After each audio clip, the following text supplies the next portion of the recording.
Psicoflix, episodio 321.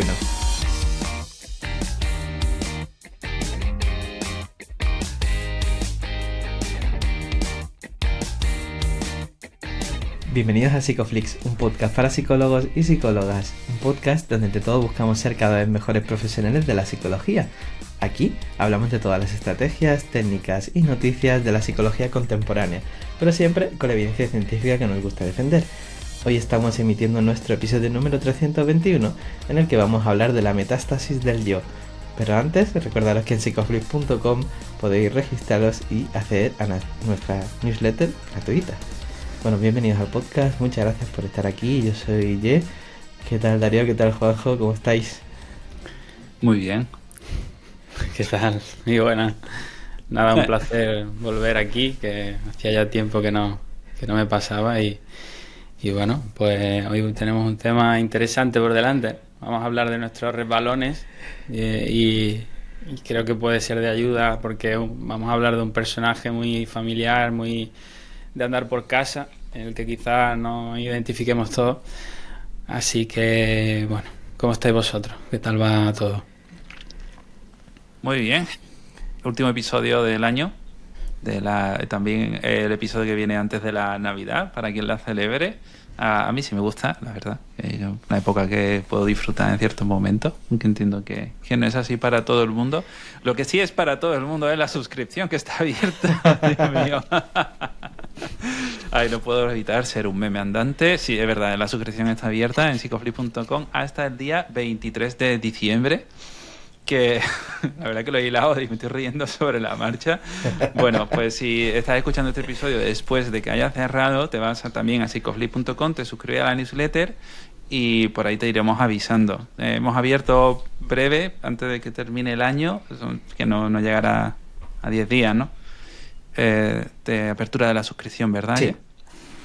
Bueno, pues nada, y dentro vais a tener un montón de clases, los grupos de supervisión, el club de lectura, la comunidad, todo un montón de cosas que ya sabéis, os animamos a organizarlas, a hacerlas con calma, porque no queremos tampoco esto se convierta en una suscripción como la que tiene mucha gente con el gimnasio, que empezará su agosto ahora en enero y se apuntará un montón de personas para ir enero y febrero y luego pues decidirán que no era para ellos. No, Psicoflix sí es para vosotros, pero tenéis que sacarle un ratito. Bueno, pues vamos con el temita. Hoy Juanjo se ha puesto, no lo veis, el resto de personas no veis qué nombre se ha puesto Juanjo en la herramienta que utilizamos para grabar. Se ha puesto Jimmy, que además como tiene el tupé, pues evidentemente no pienso en tu Jimmy Resbalones, pienso en Jimmy Neutron. Después de haber decidido estudiar otra cosa y no física o lo que fuera estudiar ese hombre. Pero bueno, ¿qué te parece, Juanjo, si nos cuentas un poco qué es eso de Jimmy Resbalones, que fue una historieta que contaste en el último evento de Psicoflix en Málaga? Pues muy bien, es un personaje, digamos que es el santo patrón de la desgracia, es un antihéroe, es ese antihéroe que todos llevamos dentro, que cada vez que la vida le pone una oportunidad para cambiar, pues se acaba huyendo de sí mismo. Y esto resuena con muchos casos clínicos que vemos y que finalmente pues no logran esa mejoría, ¿no? Cuando analizamos la evidencia a vista de pájaro, incluso de una manera más pormenorizada, pues no deja de arrojar cierto cinismo a ciertos factores específicos, no específicos, variables relacionadas con el cambio, donde el porcentaje es pequeño, incluso la terapia puede ser iatrogénica, incluso hay un porcentaje que empeora, es decir, que lo que hacemos en terapia es algo bastante serio y que implica de una metodología y una comprensión que va más allá de pues el no juzgar, el validar y todos esos elementos con los que nos hemos ido desarrollando.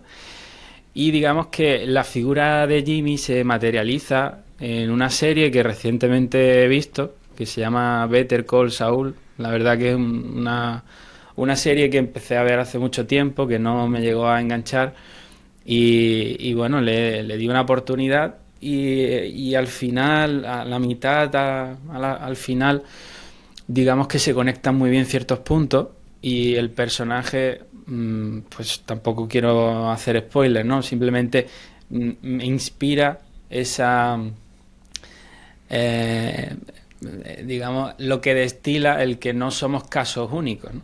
Seríamos como refranes o proverbios en el cuadro de Bruegel, ¿no? Que pinta, pues como todo en algún momento u otro nos equivocamos, fallamos y es muy difícil a veces cambiar, muy complicado. Y también se suma con la experiencia de volver a reencontrarme con algunas personas, gente de mi alrededor, ¿no? Por eso, cuando planteamos la idea de la metástasis del yo, ¿no? Que es como algo, una forma aplazada de morir, ¿no? En qué intentos o qué dejamos de hacer o qué vida dejamos de vivir cuando nos creemos lo que es nuestra propia identidad, una persona que se justifica, una persona que, bueno, que finalmente es bastante humano. Por tanto, la ética de Jimmy es una ética de qué manera podemos intentar comprender y asumir que todos estamos en una misma dirección y de qué manera podemos utilizar ciertos aspectos o elementos que nos permitan abrir un poco ese yo enquistado. Uh-huh. Eso sería... Uy. Bueno, de hecho eso es algo que vemos en la clínica, ¿no? Muchos pacientes que vienen, otros cambian y recorren vidas significativas, pero otros en el trabajo terapéutico cuesta mucho ese trabajo porque están muy pegados a esa compulsión de repetición que luego la tocaremos, ¿no? Y me gustaría que desarrolles un poco pues esta analogía de la metástasis del yo con esto que acabas de contar, ¿no? Sí, bueno, ya sabéis que nos gusta mucho el lenguaje metafórico por lo que implica y por la manera en la que conlleva a la forma de condensar información, a la forma de transferir y transformar funciones. Todo el mundo sabe lo que es la metástasis, ¿no? Como una diseminación de células cancerosas. Entonces, esa metáfora de que al final acaba colonizando todo de nuestra vida y que mi vida es una fotocopia en sepia del día anterior, creo que a todos nos ha pasado esto, ¿no? Porque no es una forma es una forma de procrastinar una vida no vivida. Es como hay personas que mueren con 20 pero se entierran con 80 y que lo que condensa la terapia en cierta forma es que la persona sea dueña de su momento, ¿no? Momento entendido en múltiples niveles. Si queremos darle un toque más conductual, pues podemos mencionar el yo como un repertorio, ¿no? De clases de respuestas que van a estar seleccionadas por las contingencias o reguladas por la comunidad verbal, social. Y esa metástasis sería la psicología de la repetición, el hacer lo mismo una y otra vez tratando de esperar resultados que son diferentes, cuando en el fondo lo que hacemos es cambiar de outfit, pero no cambiamos de identidad. Y a veces el miedo se confunde con valores y con coherencia personal. Y esto es muy interesante porque incluso encontrándome y reencontrándome a otras personas que al final acaban yendo a un terapeuta que les da la razón, ¿no? En lugar de facilitar el cambio, pues es muy interesante el hecho del cambio, ¿no? ¿A qué llamamos cambio? Bueno, ahora si queréis hacemos un recorrido más teórico, filosófico, porque no es una cuestión nueva o contemporánea.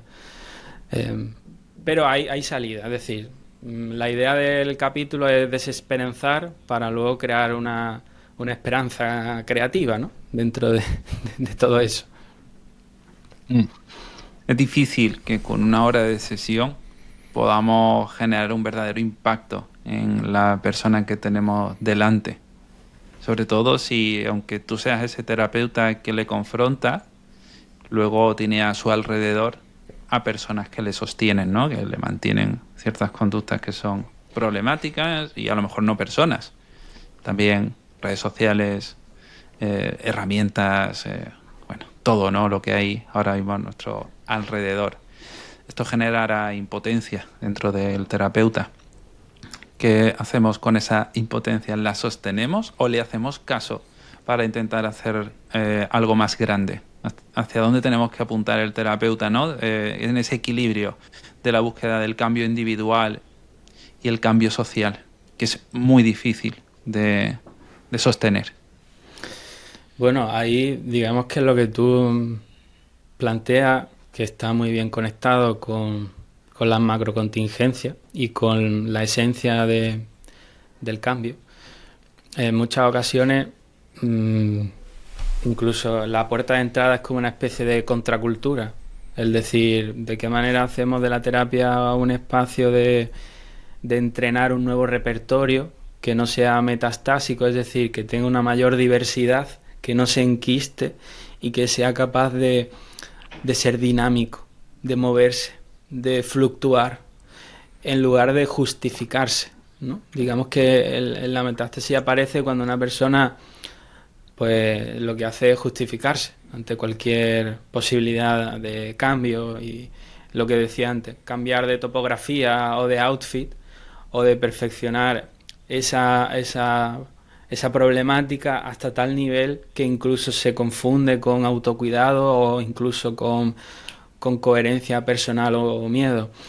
El ser humano está teledirigido y no es una cuestión que incluso se puede denominar negacionista o que se puede denominar bueno, no es para tanto, ¿no?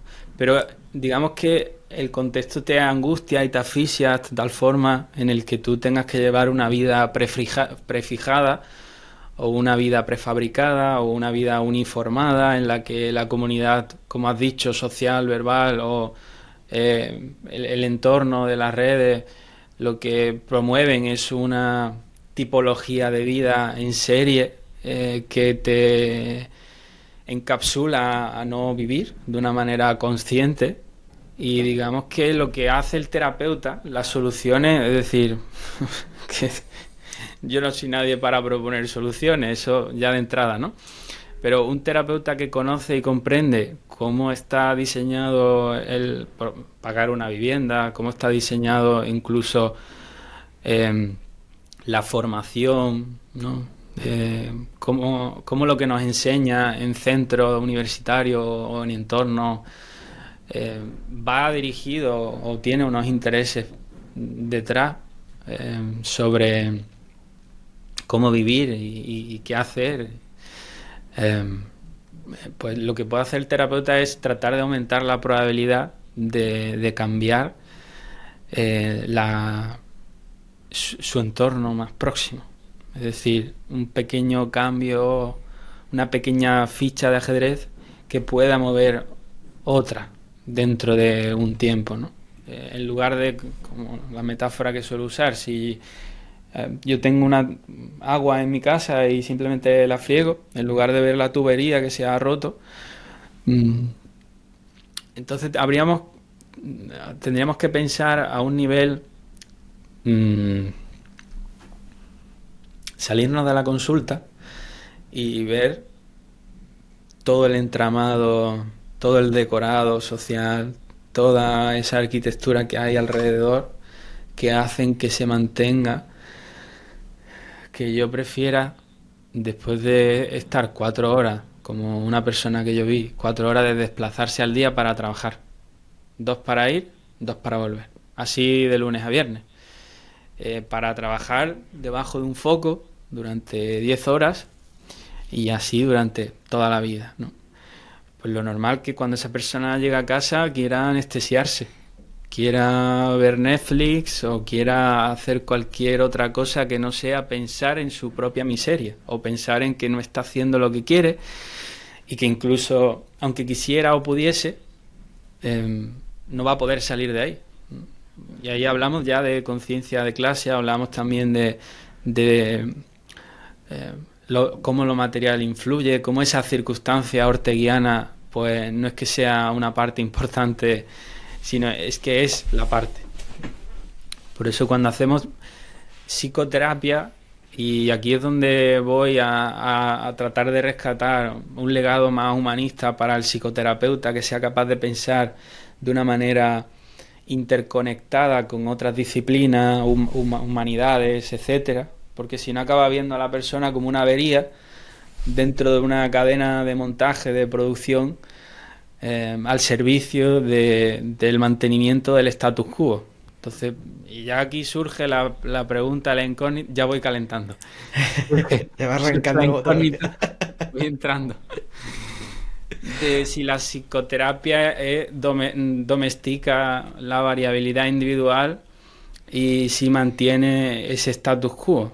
Es decir, una psicoterapia que lo que hace es dar quimioterapia para esa metástasis, pero no ver de dónde viene el cáncer, ¿no? O la metástasis. O no sé si ahora se puede usar la palabra cáncer o este tipo de palabras, ¿no? Pero bueno, la idea mía como persona que trata de investigar y de desarrollar los modelos en cómo repensamos la psicoterapia para que lo que hagamos en este espacio de una hora tenga un rédito y que permita a la persona salir de una forma no indiferente al mundo y agarrar su vida y tratar de modificar un poco de la forma en la que quiere envejecer, teniendo en cuenta la caja de Skinner social, teniendo en cuenta que es muy complicado escapar de esa jaula, pero de qué manera podemos adecentar esa jaula y abrir alguna ventana. Esa es la salida, a abrir la ventana, que es no justificarse, asumir los errores. Y eso propone una nueva ética que inicia la apertura hacia la aceptación. Es decir, pues no me gusta mi vida y ya está, voy a cambiarla. Pero puedo entrar en el cuadrilátero en el que la persona defiende su identidad con uñas y PowerPoint, ¿no? Decía. Y el terapeuta trata de sacarlo, ¿no? Con motivos, con argumentos, bueno, puede mover valores si quiere conectar el dolor con una nueva vía, pero la persona está ahí cómoda, ¿no? En una esquina. Y de qué manera el terapeuta abre una rendija a través de ese lazo humano, en el que hay ya una conexión entre la vulnerabilidad de que todos somos perdedores, todos somos antihéroes y todos nos resbalamos en la vida, como decían los mexicas, ¿no? La vida es resbaladiza y nos vamos a resbalar una y otra vez, y la felicidad viene mezclada con la amargura, y solo se puede ser feliz en la infelicidad. Y de esta manera abrimos una nueva ética en terapia que no sea síntomas, quitar síntomas, vivir, parche, volver, anestesia, cambio de terapeuta, cambio de modelo, cambio de lo que se conoce como revolving door en inglés, la puerta giratoria. Y lo que hacemos es maquillar un sistema enfermo, en declive, y el terapeuta es el actor principal sin que se dé cuenta, porque digamos el terapeuta es una pobre persona que quiere ayudar a quien viene y trata de sacar adelante pagando cuotas, con presión fiscal y con muchas otras incomodidades alrededor, ¿no? Entonces, que le pidamos cuando le digo a mis alumnos, la idea es que podamos pensar más allá de lo que aparece aquí ahora en terapia, porque lo que viene es un discurrir cultural, social, desde múltiples esferas, a nivel biográfico, que se condensa en este punto, aquí ahora, ¿no? Si dejo de ver a la persona como un reservorio de síntomas, empiezo a hacer un esbozo de que quizá no está roto, ni averiado, ni es depresivo, ni inútil, sino que hay ciertas contingencias que han edificado un patrón metastásico, ¿no? Un patrón que no funciona. Entonces te voy a ayudar a que despliegues y desarrolles nuevos comportamientos que sean más adecuados, no para lo que tú crees que es la vida o quieres vivir, que esta es otro de los paréntesis que podemos abrir. Es como el terapeuta empuja a valores que son socialmente deseados o hacia direcciones que no son suyas, sino que son importadas de internet o de reglas. Bueno, claro. Yo pensaba justo la semana pasada leía un libro, no sé si lo habéis leído, que se llama La vegetariana, de Han Kang. Fue premio Nobel de Literatura del año pasado. Os lo recomiendo un montón, y a quien nos esté escuchando también, porque va muy al hilo de esto que estás diciendo, ¿no? Y sin hacer spoiler un poco de la obra, creo que os va a gustar bastante, porque cuenta la historia de una mujer casada surcoreana que de repente empieza a tener pesadillas acerca de la carne que tiene en el frigorífico. Y un día se levanta y tira toda la carne que tiene en el frigorífico, y eso empieza a generar un efecto en todo su entorno, ¿no? Entonces en la novela te cuenta la historia de distintos personajes, más allá de esta mujer, en las que esta compulsión a la repetición, el hecho de seguir haciendo lo mismo, empieza a romperse, ¿no? Empieza a resquebrajarse, y como el sistema te devuelve una y otra vez a seguir las reglas con las que tú ya estabas inserto, ¿no? Entonces, muy interesante. Si os gusta, es que me ha resonado mucho lo que estabas contando con esa historia que leí, y pensaba en la parte nuestra como terapeutas, en el sentido de la coherencia nuestra, las justificaciones que buscamos nosotros como terapeutas para muchas veces no movilizar el cambio también. Y quiero que puedas detenerte en esto, ¿no? Muchas veces incluso el hecho de cuestionar esto que tú estás poniendo sobre la mesa genera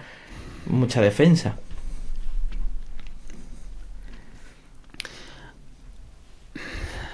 Es que me gusta hacer pausas en la era de la prisa, ¿no? Ya sabéis que yo quería grabar un podcast en silencio completo, pero bueno, lejos de la performance. Puede hacerse sin grabar nada, con una pista en silencio, es más fácil. Ya no me acuerdo qué iba a decir. Sí, cuando hablaba de esa coherencia personal, ¿no?, que busca el terapeuta, cuando ahora estamos cuestionando pues muchas de las formas de funcionar del propio terapeuta en sesión. Sí, pero iba a abrir un nuevo camino, pero bueno, por seguir un poco con Sartre, a lo que hablaba la mala fe, el autoengaño, que en la que muchas veces el terapeuta pues el terapeuta acaba ahí también, con una biografía, una historia. El otro día le contaba a los estudiantes que por un lado tengo que lidiar con lo que me han enseñado, con mis propios miedos, y con mi yo terapeuta que intenta resolver algo y de dar opiniones. Es decir, lo normal que hace un terapeuta Nobel en terapia cuando una persona tiene un problema o ocurre algo, es intentar ayudarle, dar una solución. Es una mente analítica que ve un problema y trae una solución, ¿vale? Pero eso lo que hace es crear más problemas, en definitiva, ¿no? Entonces, al final se trata de que la terapia y la vida se convierten como en una especie de sala de espera, ¿no?, en la que uno no acaba de entrar a su vida, ¿no? Eh, pero la terapia tiene que resituar la hospitalidad, tiene que resituar la duda. El terapeuta tiene que estar o ha de estar en la vía o en el camino de no querer resolver, de no querer... ¿De qué le lleva ahí? Y eso es difícil, porque estamos en un sistema que pide resultados, datos, métricas, números, ¿no?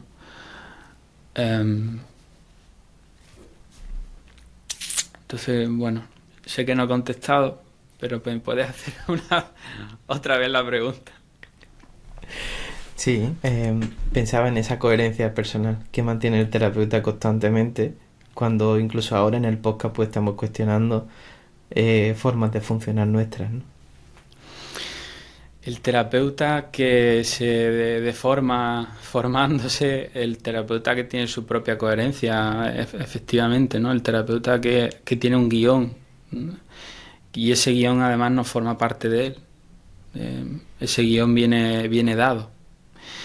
Y es digamos que no respira de lo que hay aquí ahora, ¿no? Esa espontaneidad que ya se ha perdido, que es como... Vale, pero ¿qué hago ahora en terapia? Pues no sé. Vamos a explorarlo juntos, ¿no?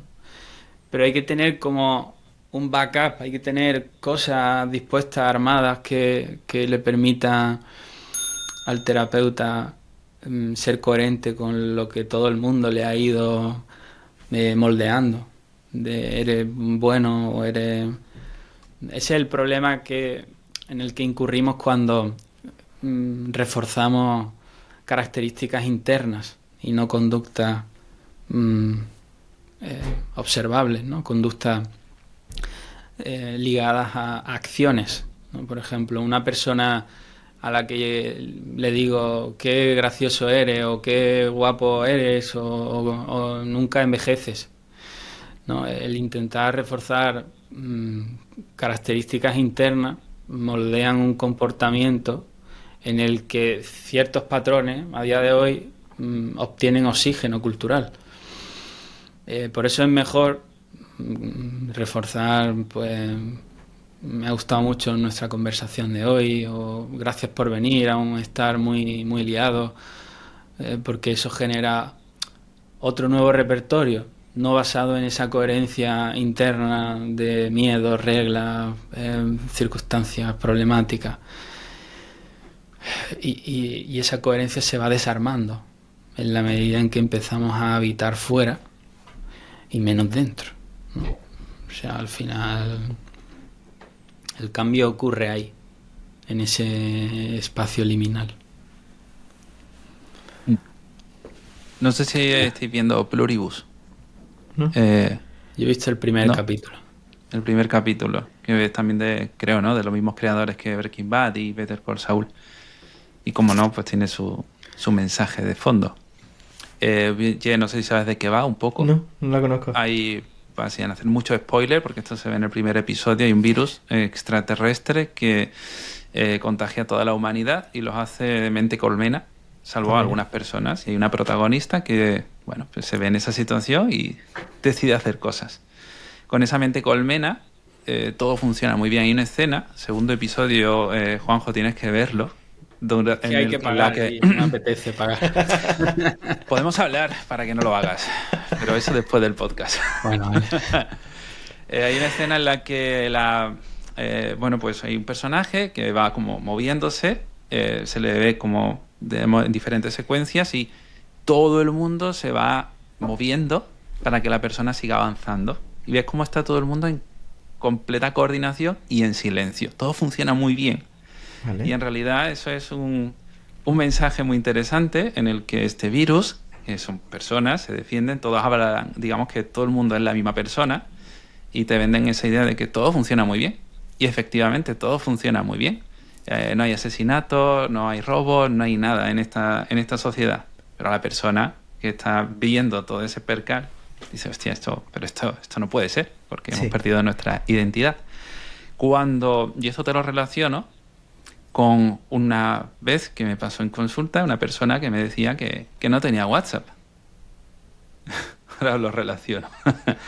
Que no tenía WhatsApp y que, bueno, pues estaba bien. Y mi mente dijo, uy, pero ¿cómo no tiene WhatsApp? Eso le estará aislando de la gente.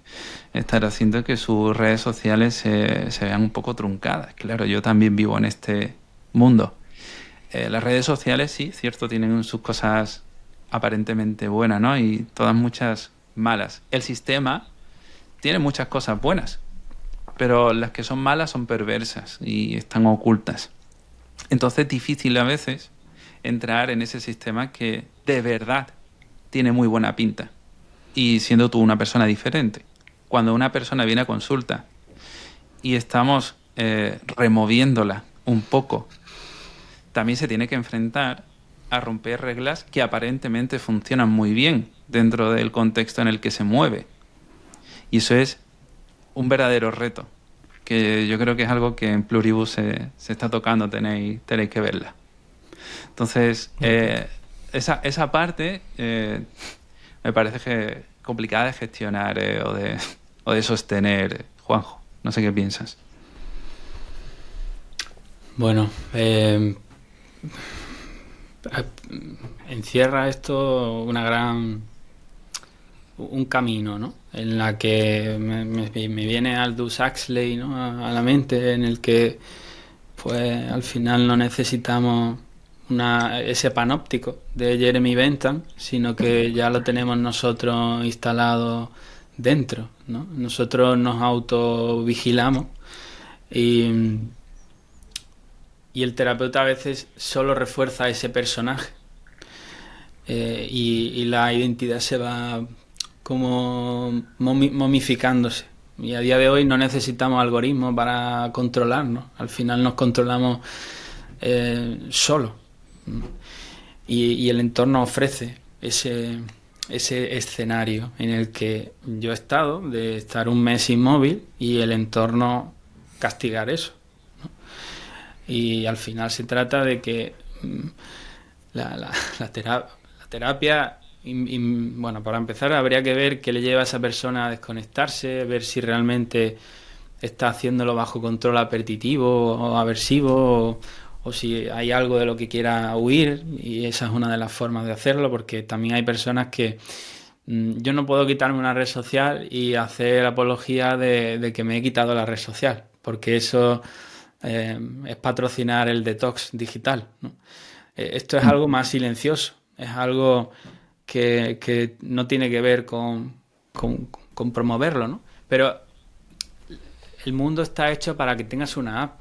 Y yo, Adri, os puedo contar que vamos a aparcar a algún sitio y hay que aparcar con una app y yo no me la instalo. Me voy y no la instalo. Y acaba haciéndolo él o saco moneda y le echo moneda al parquímetro o lo que sea. Pero todo está diseñado para que tú tengas una app. Y esto no es algo... Se vende de libertad. El problema es que tú crees que es libertad. El problema es que crees que la IA te va a salvar de la burocracia. Pero es que ahora se pone más burocracia. Entonces todo está diseñado de tal manera para que tú creas que tienes el control. E incluso lo defiendas. Incluso el resto de personas actúen en esa línea de... No tiene Instagram, pero sí tiene el Dalai Lama. El Dalai Lama tiene Instagram. No va a tener Instagram. Y al final creamos pues replicantes, copias, figurantes de una obra que no nos pertenece. Por eso al final, y yo no quiero hacer apología de irnos al monte o de ser antisistema, ¿no? Pero sí al menos ver qué aros queremos pasar. Y si promovemos la flexibilidad psicológica, que a veces se camufla de rigidez psicológica, ¿no? De decir, pues no, de tan flexible me he vuelto rígido de nuevo, o ver qué me cuento para seguir adelante con esto. Lo que he aprendido es que a veces, dentro de lo que tú crees que son valores, es decir, pues lo que yo suelo hacer ahora, por ejemplo, que creo que es más flexible, Yo me llevo el móvil de viaje. Yo lo tengo apagado. Pero ahora me lo llevo. Y si en algún momento es necesario, lo enciendo. Y llamo a quien sea. ¿Vale? Y para mí eso es un avance dentro de esa desconexión. ¿De qué manera no puedes estar desconectado? Porque no puedes. No, te tienes que... Es imposible. Pero puedes tener la conciencia de decir hasta qué punto yo quiero dedicarle tiempo al campus virtual. O, bueno, hacer lo que pueda por mantenerlo a un nivel minimal y que otras cosas funcionen. Bueno, si eso le da en general con todo, ¿no? Porque es que si no, de verdad, te tiras una semana haciendo burocracia y la burocracia al final supone una barrera para vivir. De hecho, ahí el otro día leyendo a Milon y a otros autores, no sé cómo acabé ahí, acababa diciendo que en las sociedades más burocratizadas hay más problemas de la personalidad, tipo TOC, etcétera, ¿no? Y era algo como anecdótico, pero que bueno, hay algo de evidencia disponible sobre esto, ¿no? Y me parece interesante. Al final los problemas psicológicos no crecen al vacío, en almíbar, no, sino que se desarrollan bajo un marco. Y el sistema, el contexto en el que estamos, pues favorece determinadas problemáticas.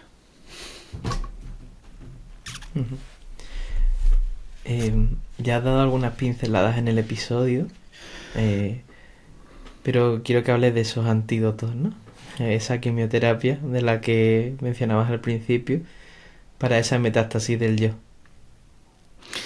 Bueno, hay diferentes formas de plantear algunos antídotos, ¿no?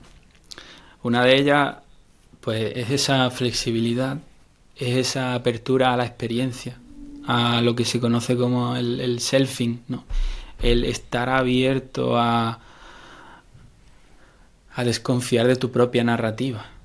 Es decir, yo muchas veces, ¿no? Ayer hablaba con este amigo nuestro, ¿no? Y decía, no, es que persistimos en una dirección, como decía Schopenhauer, ¿no? Y algo así, ¿no? Inflamos una burbuja aún a sabiendas de que reventará y persistimos con nuestra vida. Al final se trata en no creerte nada. Tener esa parte de epogé, ¿no? De salir de tu propia sedimentación, de tu propia amasijo de justificaciones que hacen que siga manteniendo el PowerPoint de tu identidad y lo siga defendiendo, ¿no? Y a veces como, ¿qué te lleva a la terapia? Pues no lo sé. Probablemente en mi historia me hayan reforzado como terapeuta y aquí ha acabado. ¿Lo quieres barnizar de sentido vital, trascendencia o ahora que estoy terminando el libro, ¿no? De decir, ¿al servicio de qué lo escribe? Y es como...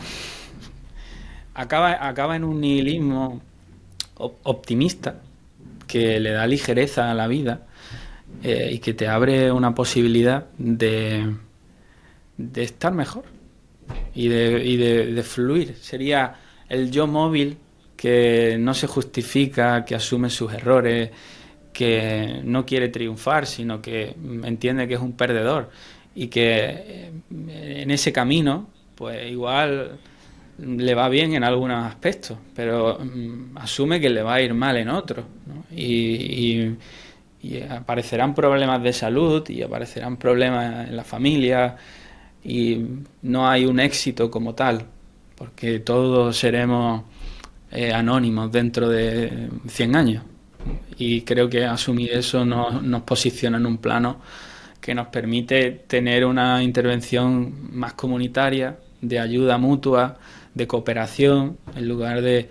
Pero claro, el sistema, volvemos de nuevo a que todo lo que ocurre es producto de unas contingencias, ¿no? Eso lo asumimos como parte, ¿no?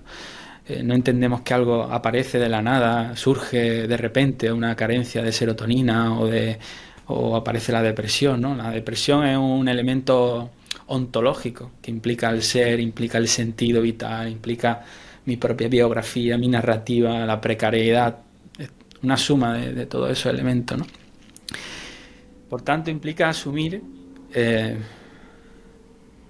esos grandes relatos de heroicidad acerca de la vida y de entender que somos polvo en tránsito, ¿no? Que la vida es un proyecto abierto, no una biografía encuadernada. Hay otro autor que me gusta mucho, lo tengo por ahí, que siempre cito, que es Odo Marquardt, donde él decía, yo compenso, luego existo, ¿no? Y bajo esa paraguas entendía que no hay verdades absolutas, por tanto serían solamente imposturas. Y bueno, pues en ese compensar nos entretenemos con arte, con filosofía, con música, con Netflix, con cosas que desplazamos o le damos sentido a eso, más allá, ¿no? Y bueno, se me ocurren más cosas, ¿no? La filosofía de la disculpa. Para mí es muy importante disculparse. Es muy importante entender que nos equivocamos, nos vamos a seguir equivocando. Que tratar de cambiar implica un dolor tan grande que en muchas ocasiones hay que aplazarlo y hay que segmentarlo como si fuera una tarea, ¿no? Como un proyecto de tesis doctoral. Pues vamos a empezar por un capítulo. Y a veces el cambio tiene que hacerse en fase. Bueno, cuando uno pide perdón se identifica con ese personaje y está en la vía de esa aceptación, ¿no? Y no se fosiliza en esa rutina más eterna. Ya estamos terminando, nos queda poquito. Recomiéndanos un libro que consideres que trata esto que estamos hablando hoy. Lo más posible, lo más cercano posible, que tampoco creo yo que haya uno que lo aborde todo. Bueno, iba a mencionar antes que en terapia, y dado que hemos hecho el curso ahora de duelo, el trabajo con el yo ilusorio, ¿no? O el trabajo con la muerte en terapia, desde el epitafio, ejercicios experienciales, etcétera, es decir, que la persona tenga bien de cerca la impermanencia, es un factor de despertar, es un factor que nos despierta, ¿vale? Ese es otro elemento que entraría dentro del manejo del cambio, ¿no? Y de lo que hablábamos antes del humor, ¿no? Estoy explorando vías sobre el humor en la terapia y es muy interesante los resultados que estoy empezando a encontrar de manera preliminar, ¿no? Es como, bueno, lo puedo usar para desactivar funciones aversivas, para alterar respuestas condicionadas, bueno, desde múltiples formas, ¿no? Lo puedo tratar de explicar. Pero bueno, el humor es muy interesante también para salir y desinflar esa burbuja de identidad que nos hemos montado. ¿Libros que os recomendaría? Pues mucho. O sea, desde un mundo feliz hasta Erich Fromm, que también habla de cuestiones parecidas, la privatización del estrés, de realismo capitalista de Mark Fisher, también habla de estos elementos. También soy muy fan de recomendar los clásicos, es decir, muchas veces nos vamos a la literatura de autoayuda, ¿no? Incluso de nuestro propio modelo, pero por ejemplo Hermann Hesse, Lobo Estepario, Siddhartha, Gol, Mundo y Narciso, que no se recomienda tanto.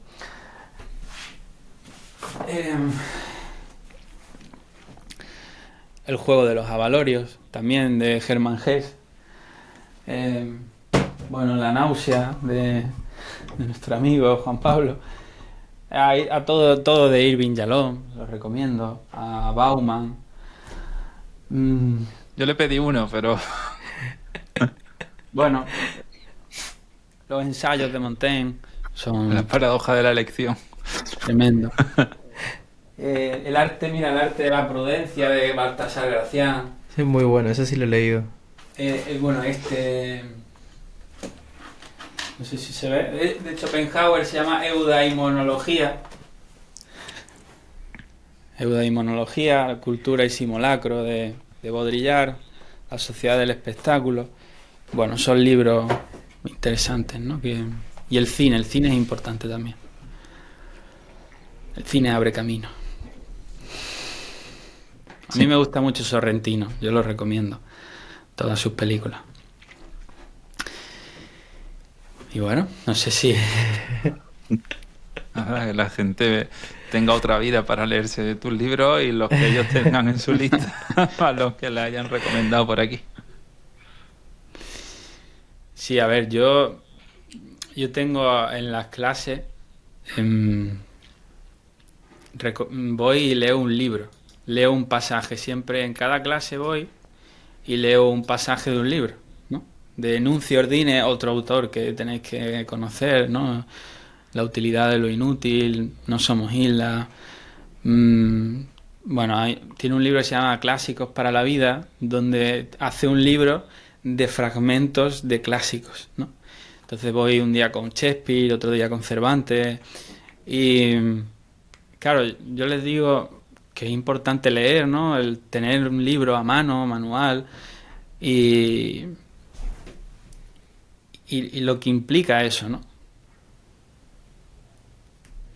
O sea, lo que implica pararte a leer en papel. La espera, contactar con tu impaciencia, con el FOMO, ¿no? El FOBO y todos los subprocesos que hay ahí. Sí, bueno. Abre una vía hacia ser un terapeuta que requiere no solo de leer manuales de psicología, de terapia, ¿no? Sino de nutrirse de otras vías que permitan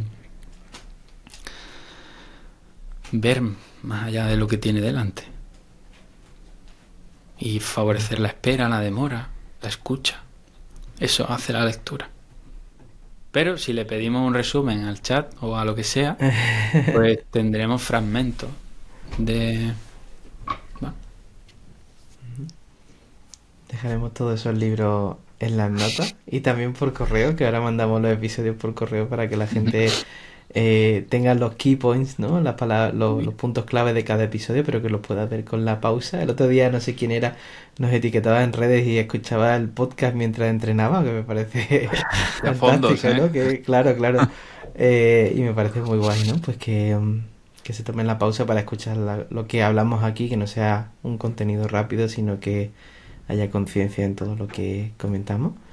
Y con esto estamos llegando casi al final del episodio. No sé si queréis añadir algo más antes de este episodio final, antes de despedirnos de la audiencia.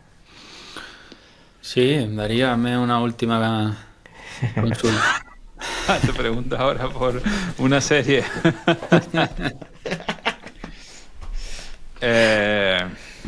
Pregúntame pues no por el sé. sentido de la vida o algo de eso, así ligero. Fíjate que yo quería preguntarte, pues que no vamos a enrollar, te quería preguntar por el exaflex existencial que la gente puede leer está por ahí, no sé dónde lo he puesto ya ahora, el libro de los casos clínicos de las terapias contextuales que estuvimos comentando hace 2 episodios a lo mejor, ¿no? Con Valero, Davinia y con Antonio. A Valero no le pongo su nombre. Como Molly. Pero a lo mejor necesitas otro episodio para hablar de eso. Efectivamente. O sea, bueno, dimos una clase en el anterior curso de Psicoflix de ACT, ahí dimos una clase, ¿no? Ha salido ahora otro artículo, ¿no? Y bueno, van a salir algunos más. Por dar alguna pincelada, ¿no? La idea es volver a rescatar algunos postulados que con la deriva de la psicoterapia, el hecho de hacerse mainstream, incluso la terapia de aceptación y compromiso, ya son más de 1.400 ensayos clínicos aleatorizados, con las redes, la divulgarización que a veces se incurre, nosotros mismos incluso, el explicar conceptos de una forma rápida, pues me llevó a tratar de rescatar algunos postulados originales o iniciales, incluso hacer algunas excursiones en el tiempo hacia algunos autores que pudieran configurar los procesos del ESAFLEX con una gramática más profunda, más compleja. Más compleja no quiere decir que sea más difícil de entender, ¿no? Sino yo cuando leía la literatura sobre ACT y veía los valores, decía, aceptación, estoy muy confuso. ¿Cómo entendemos realmente esto? Muy complejo. ¿Qué es la aceptación? Podemos decir que es abandonar la lucha, ¿no? Estar dispuesto a hacerle espacio, ¿no? Podemos hablar en términos más conductuales, si queremos definirla. Y la idea del ESAFLEX existencial es una forma de que el propio terapeuta, es decir, es un trabajo para el terapeuta, sea capaz de tener diferentes capas para entender qué son los valores. Por un lado, desde un punto de vista analítico, conductual, relacional. Por otro lado, como término de nivel medio que nos sirve para comunicarnos entre nosotros. Y por otro lado, con una capa más existencial que permita atravesar esos tres elementos, entendiéndolos como una unidad. Por tanto, si hablamos de valores, hablamos de eudaimonía. Y ya estamos viendo que la eudaimonía aristotélica de la ética nicómaco encierra cierta forma de ética, de prudencia, de frónesis, de aun a pesar del dolor, sigo adelante. Encierra ciertas características que la sociedad del bienestar actual, del rendimiento, deja pasar por alto. Hablábamos con Enrique que ese era el primer libro de autoayuda publicado y bueno, sí, podría ser interesante sacar cosas de ahí. Podría ser.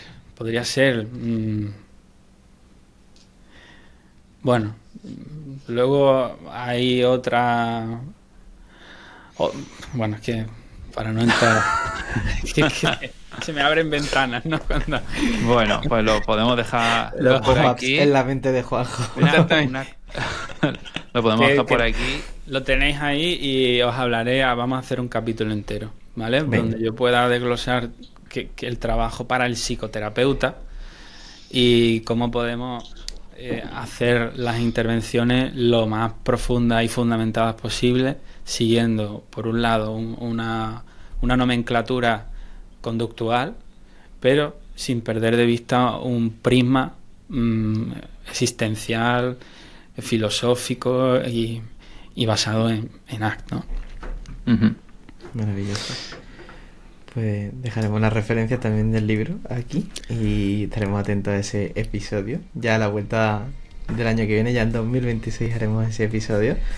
Y gracias por estar, Juanjo. Gracias a ti también, Darío, por estar aquí otro año más. Vamos camino del 7º o 8º año, ya he perdido la cuenta de la cantidad de episodios que van detrás. Pero bueno, también gracias a las personas que nos están escuchando, que están aquí con nosotros semana tras semana. Y bueno, desearos un pleno año nuevo a todos. Que comáis muchos mantecaos, los que podáis.